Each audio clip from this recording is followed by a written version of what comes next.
Our other big story this morning, the clock is ticking on the city of Hartford's school budget. Yeah, down to the final minutes here. The district is facing a nearly $75 million deficit, but now the state is pushing back. They're saying there's actually a surplus of money. Your reporter Taylor Knight is live at City Hall to explain what this means for the families and the students in Hartford.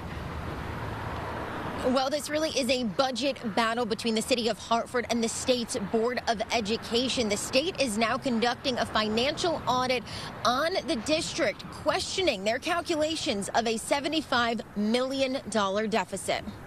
Money troubles continue to plague Hartford Public Schools. The district says that it's facing a $75 million deficit. School leaders are hoping the state will help by increasing its education cost-sharing grant, which hasn't increased since 2013, and put more money towards internal special education programs.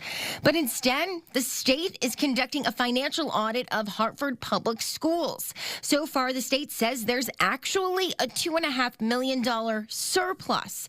Superintendent Andraé Townsel is calling that a miscalculation and is preparing for a deficit.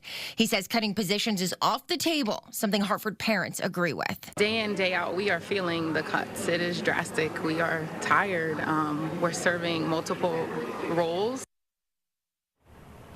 She also urged parents to attend the Hartford Board of Education budget meeting that's happening later this month. Then the final budget vote will be happening in May. Your reporter in Hartford, Taylor Knight, Channel 3 Eyewitness News.